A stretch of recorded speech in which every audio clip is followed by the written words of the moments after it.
Você sabia que a lei da alienação parental, que deveria proteger crianças, pode estar sendo usada como uma arma contra mães que denunciam abusos? Isso é apenas uma das questões que revelam como o Brasil está instável. Vamos explorar isso e mais.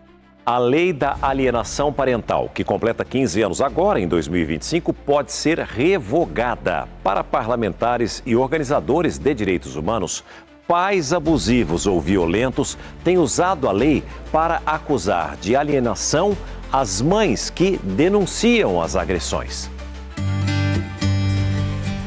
Começa quase sempre assim. A paixão vira amor, que vira casamento e se multiplica. O tempo passa e, de repente, o casal se separa. Não é regra, mas acontece. A história poderia seguir com felizes para sempre, mesmo com o divórcio. Só que a vida real nem sempre é um conto de fadas. E um personagem importante acaba, em muitas ocasiões, pagando o preço pela imaturidade dos pais. E aí esse roteiro é atravessado por um drama que atinge milhares de famílias brasileiras. A disputa pela guarda da criança, que envolve, vez ou outra, um tema sensível, a alienação parental. É um luto em vida. Meu filho era meu sonho. É meu único filho. Eu demorei para ter ele. Eu fui ter ele aos 36 anos de idade. Ele é uma criança linda, maravilhosa, fofo, alegre. Essas são as memórias que eu tenho dele. O relato é de uma mãe desesperada que prefere não se identificar. A separação veio após ser vítima do comportamento agressivo do marido. A violência piorou muito, mas piorou muito mesmo. Deu amanhecer com o carro apedrejado, deu sofrer ameaça, deu ser seguida na rua. Não parou por aí. O pai não ajudava financeiramente e costumava descumprir os acordos de visitas. Ferimentos no corpo do menino também fizeram com que a mãe registrasse boletins de ocorrência. Foi quando o homem entrou com um processo na justiça, alegando que a mãe praticava alienação parental. A lei de alienação parental veio há quase 15 anos para impedir que pais, mães e até outros familiares fizessem uma campanha difamatória do outro pai para os filhos. A advogada tem acompanhado muitas mães acusadas por maridos violentos de tentar afastá-los dos filhos. A lei como está hoje, ela é muito subjetiva, né? O que é uma campanha difamatória? É falar mal, é falar que seu pai ou mãe não pagou a conta, não mandou comida. E, para além disso, você fazer uma denúncia querendo proteger alguém, ainda que depois ela não se concretize, até porque os crimes cometidos dentro das famílias, eles são muito difíceis de serem provados. Para piorar, o julgamento de casos de violência e abuso leva tempo, enquanto decisões relativas à alienação parental costumam ser mais rápidas. Foi exatamente isso que prejudicou essa outra mãe. Ela usou as redes sociais para pedir socorro. Há 50 dias eu vivo o maior pesadelo da minha vida. A minha filha de somente 3 anos foi retirada dos meus braços, entregue para o meu ex-marido. Sim, o que me agredia psicologicamente, me agredia verbalmente, me agredia fisicamente, na maioria das vezes, na frente das crianças. E eu tive coragem de denunciá-lo pela Lei Maria da Penha. O que eles alegaram? Para tirar a guarda, que eu fazia alienação parental, enquanto eu nunca proibi o contato da minha filha com o pai. Pelo contrário, ele que não ligava para ela. Tanto na Câmara quanto no Senado, tramitam projetos que tratam da revogação da lei da alienação parental. Um pedido de organizações como o Conselho Nacional de Direitos Humanos. Na grande maioria das vezes, quando a mãe denuncia que o genitor é o estuprador, é o abusador, esse abusador alega que a mãe está cometendo alienação parental. Então, isso impede que as investigações avancem e acaba o caso virando-se contra a mãe. Essa lei não funciona quando as mulheres têm que relatar ou se defender de alienação parental. A gente não é ouvida. Tudo a gente está inventando, a gente está dando golpe, a gente quer dinheiro, a gente é frustrada, a gente é ressentida. O pai, coitado. A defesa do ex-marido da médica Elaine Moreira, mostrada na reportagem, não se pronunciou. Em outro tema, a isenção do imposto de renda para quem ganha até R$ 5.000 está em pauta no Congresso. Essa proposta, que é vista como uma prioridade do governo, enfrenta desafios, especialmente em relação à compensação fiscal para estados e municípios. A preocupação é que essa renúncia fiscal possa impactar negativamente a arrecadação e, consequentemente, os serviços públicos. A esquerda, com suas políticas de gasto excessivo, muitas vezes ignora as consequências que essas medidas podem ter para a economia local. Já está aqui ao meu lado. Tudo bom, Isabel? Bom dia. Oi, Carol. Bom dia para você, bom dia para todo mundo que está com a gente aqui em mais uma edição do Novo Dia. Mas como o nosso telão aqui já indica, o assunto da Isabel agora é outro, que é aquele projeto de isenção do imposto de renda para quem ganha até R$ 5.000. Falávamos mais cedo aqui, Isabel, que vai ter uma reunião de líderes com o presidente da Câmara dos Deputados, Hugo Mota. E temos alguns assuntos no radar. Esse é um deles. Prioridade para o governo, que não deve enfrentar grande resistência com relação à aprovação, já que é um projeto popular lá no Congresso, mas tem um ponto que pode provocar atrito entre os parlamentares, que é como vai se dar a compensação para essa renúncia fiscal devido a essa isenção do imposto de renda. O que a gente já tem de cenário por lá? Esse é o principal desafio, Carol.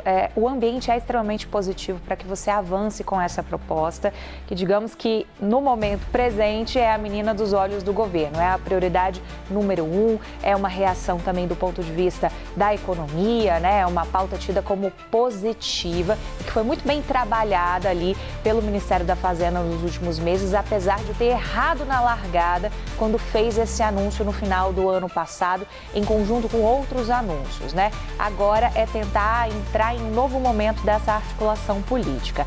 Agora, pontos já são colocados pelos parlamentares e alguns já estão ali procurando apoio em relação a algumas propostas. Quando a gente fala da compensação, não é só pensar, Carol, como que você vai trazer ali a compensação para ampliação dessa faixa de isenção na renda, mas pensando também na compensação para os próprios estados e municípios, porque querendo ou não, você vai ter uma renúncia em relação à arrecadação desses estados quando a gente olha ali para a folha de pagamento de servidores de estados e municípios. Se você aumenta a isenção, a faixa de isenção, você tem ali menos arrecadação na folha de pagamento.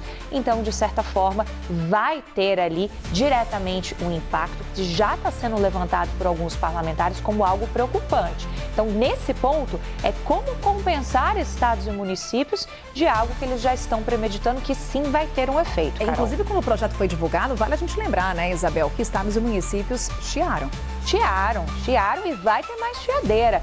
E o Congresso Nacional tende a ouvir a chiadeira. É por isso que esse é um debate que já está sendo colocado de antemão, né? Até o que a gente tem de sinalização do governo em relação a isso? Aquele impacto que é previsto lá na frente, quando tudo já estiver valendo, de que essas pessoas vão ter um ganho salarial. Com esse ganho salarial, a gente vai ter um aumento, por exemplo, no consumo. Então, há ali uma cadeia de consumo e esse dinheiro acaba voltando a circular, né? Mas essa justificativa não está pegando muito bem lá no Congresso, não. Muitos parlamentares estão dizendo que isso não resolve imediatamente a vida de estados e municípios. A gente tem uma situação de endividamento muito grande em alguns deles. Recentemente, aprovamos lá no Congresso Nacional a renegociação de dívidas. Então, esse é sempre um assunto sensível. E os parlamentares tendem a olhar um pouco para os quesitos regionais. É por isso que alguns estados, como Rio de Janeiro, por exemplo, você tem uma bancada que está muito de olho nessas articulações. E isso, Carol, inclusive é uma opinião daqueles que estão figurando ali como possibilidade também de assumirem a relatoria do PL, né, do imposto de renda, né? Vários nomes circulando. O termômetro que eu te trago é que perdeu muita força a possibilidade de ter o nome do próprio Partido dos Trabalhadores. De conversando ainda ontem com alguns dos cotados que poderiam vir do PT, se dizem prontos, mas não teve ali uma sondagem oficial. Então, está realmente um ambiente sendo formado para que essa relatoria fique com algum parlamentar do Centrão. E aí, um nome que está muito forte na Bolsa de Apostas é o nome de Aguinaldo Ribeiro, que tem uma afinidade muito grande com temas da reforma tributária, foi relator da reforma tributária, então poderia também assumir esse papel na reforma da renda. É um nome que é bem visto, inclusive, pelo Palácio do Planalto. Tem outro nome que é do deputado Pedro Paulo, e a gente já conversou com ele aqui na CNN, e ele trouxe justamente essa questão da compensação de estados e municípios. Então, ele já na largada, já traz um ponto ali de modificação. Carol, modificação vai ter. O governo, quando envia projetos ao Congresso Nacional, ele já envia com esse intuito de enviar algo a mais para ter de onde cortar. Aquela gordurinha para queimar, exatamente. Aquela gordura para queimar. Então, modificação vai ter, né? Mas sempre há uma preocupação em temas da economia com potencial de desidratação. Porque senão, o impacto que você pensou para a medida, ele não chega ali realmente no que foi almejado. E aí não adianta muito, né? Você ter medidas que são desidratadas. Então, é um debate que tem que ser feito com muita calma. Daí também a entrada mais forte do presidente Lula na articulação era algo muito cobrado. A gente vai falar isso mais pela frente aqui no jornal também. Ele acabou de voltar de uma viagem à Ásia com vários desses líderes que estão ali diretamente nessa articulação. E principalmente com Hugo Mota e Davi Alcolumbre. Exatamente, que são os principais articuladores. De quebra, levou os anteriores, né? Porque ajudam, querendo ou não, não é porque deixaram de ser presidentes da Câmara e do Senado que eles estão fora do jogo político, muito pelo contrário, tem muita influência ainda em relação às articulações no Congresso Nacional. Então é nesse ponto que a gente está.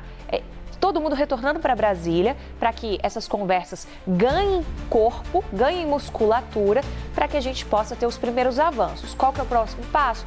Aguardar, de fato, a definição do relator. Ainda há conversas, o martelo não está batido. Né? Com toda certeza, porque que parlamentar não quer dizer que foi o relator de uma medida que amplia a isenção ali do imposto de renda. É algo extremamente positivo. Do outro lado, vai ter que ter muito trabalho para enfrentar esse debate sobre compensação e num momento que é muito delicado e que o governo tem ali uma relação com o Congresso Nacional que está à espreita se vai ter reforma ministerial, se não vai ter. São coisas do jogo político e que precisam começar a avançar para que o governo, de fato, entre em 2025 também no Legislativo. Carol, aqui está tudo devagar. Isabel, mega de olho nessa conversa. Tem outras também já acontecendo nessa semana. Lembrando que essa questão da relatoria desse projeto de isenção do imposto de renda, segundo o presidente da Câmara dos Deputados, de fato, essa definição só aconteceria depois dessa viagem pela Ásia. Então, a conferir os desdobramentos que teremos durante essa semana. Obrigada, Isabel. Por fim, o Senado está discutindo um projeto de lei que permite retaliações a tarifas impostas por outros países, especialmente os Estados Unidos. Essa proposta, que visa proteger o agronegócio e a indústria brasileira, surge em um momento em que o Brasil precisa se fortalecer frente a ameaças externas. A esquerda, que frequentemente critica o protecionismo, precisa entender que a defesa da economia nacional é essencial para o desenvolvimento do país. A Comissão de Assuntos Econômicos do Senado pautou para amanhã a análise do projeto sobre possíveis retaliações a barreiras comerciais. Retaliações que seriam criadas pelo Brasil se forem impostas tarifas nos Estados Unidos a produtos brasileiros. Quem explica para a gente esse assunto ao vivo de Brasília é o repórter Pedro Teixeira. Esse texto, é bom lembrar, ele foi apresentado em 2023, mas naturalmente ganha força à medida em que Donald Trump ameaça o mundo, não apenas o Brasil, mas o mundo, com novas tarifas. Pedro, boa noite. Exatamente, tudo bem, Márcio? Boa noite para você, boa noite para todo mundo que nos acompanha aqui na CNN. É o projeto de lei da reciprocidade. Esse é um texto apresentado em 2023 pela senadora Tereza Cristina, que trata justamente das possibilidades de reação do Brasil a tarifas impostas por outros países ou por outros blocos. Ele ganhou força no fim do ano passado com as promessas do presidente Donald Trump e também com o boicote à carne do Mercosul por parte do Carrefour da França. Por conta disso, os senadores se dedicaram a esta discussão e o texto vai ser debatido amanhã na sessão da Comissão de Assuntos Econômicos do Senado. Este é um texto terminativo, portanto, se for aprovado amanhã na CAI, já segue para análise dos deputados. O texto dá, por exemplo, poderes à Câmara de Comércio Exterior para suspender concessões comerciais de investimentos e de obrigações relativas a direitos de reciprocidade intelectual em resposta à ação de países ou blocos econômicos portanto, de decisões destes países que eventualmente possam impactar a economia do país, especialmente o agronegócio e a indústria. Ele também permite ao Conselho Estratégico da CAMEX adotar contramedidas como restrições às importações de determinados produtos ou a suspensão de concessões de forma isolada ou cumulativa. A discussão está marcada para a sessão de amanhã cedo no Senado e, como eu disse, se o texto for aprovado, segue para a Câmara dos Deputados. Volto com você, Márcio. Muito obrigado, Pedro Teixeira, que falou com a gente direto de Brasília. Se você se preocupa com o futuro do Brasil e quer acompanhar mais conteúdos como este, inscreva-se no canal e fique por dentro das discussões que realmente importam.